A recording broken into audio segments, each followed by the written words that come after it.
In this video I'm going to demonstrate again the same typical chord progression: chord 1, chord 6, chord 4, chord 5. If you'd like to reference my video where I discuss your chord progression, the same chord progression using the example of Whitney Houston's I Will Always Love You, John Legend does the same thing in this song.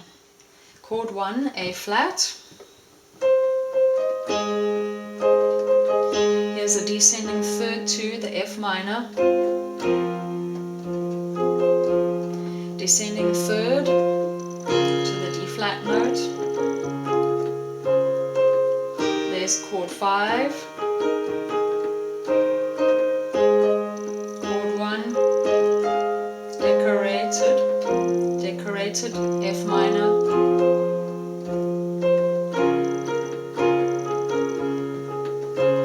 Chord 4 is decorated, and then chord 5 is decorated. And then he continues with a slight change, and I'll get to that shortly. So here's your A flat, chord 1, descending third.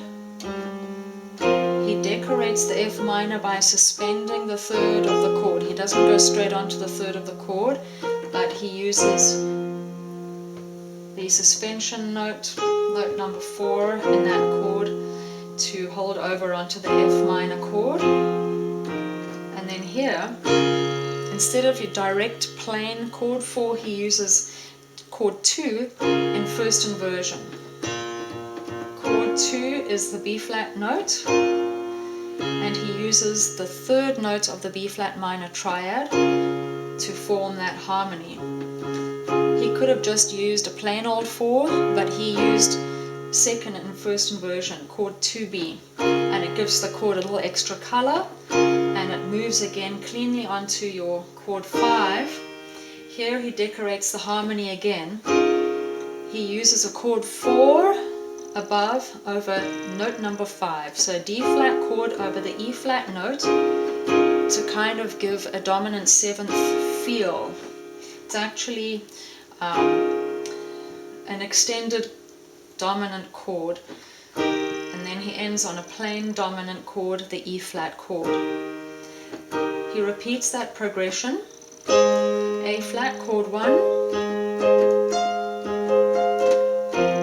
to chord 6, the F minor, and then here's the decorated chord 4, so chord 2 in first inversion. Now he uses a decorated 5, so he uses chord 2 over note 5.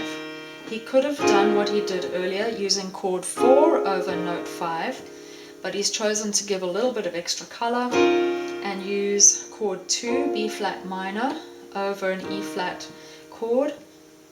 And what this ends up being is actually a decorated 5. It becomes a 5-9. So here's your 5, E flat, there's the 7, there's the 9. So hidden away in this 5-9, you've actually got chord 2. So he's able to use that chord 2 in any arrangement and still put it over a 5, so the ultimate sound is a 5-9. And it sounds really, really cool and pulls you onto a clean 5 in E flat.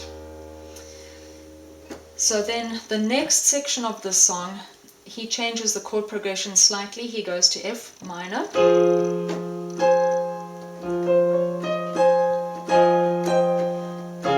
chord 4 to D flat, straight onto the root chord, and then the dominant E flat, back to the F minor, to the D flat, A flat, tonic chord, and dominant chord E flat. So this is another great example of your typical chord progression: 1, 6, 4, 5. And just by decorating your upper harmonies, instead of using just a plain 1 and 6, he decorates the 6 using a melody line decoration. Then for chord 4, he uses chord 2 in first inversion to add a bit of color. It's a minor chord sound over a major note in the bass, that's why it gives it that nice tone color. And then your 5, 9, 5, 11, here's another perfect example. Your dominant chord, 7, 9, 11. Your chord 4 is a part of your 5, 11. It's hidden in that 5, 11. So if you play your D flat chord over an E flat bass, that gives you a nice strong 5, 11 sound, and it wants to pull nicely onto chord 5, and then chord 5 wants to resolve very strongly onto your chord 1, your tonic chord, your A flat. So hopefully that'll be helpful.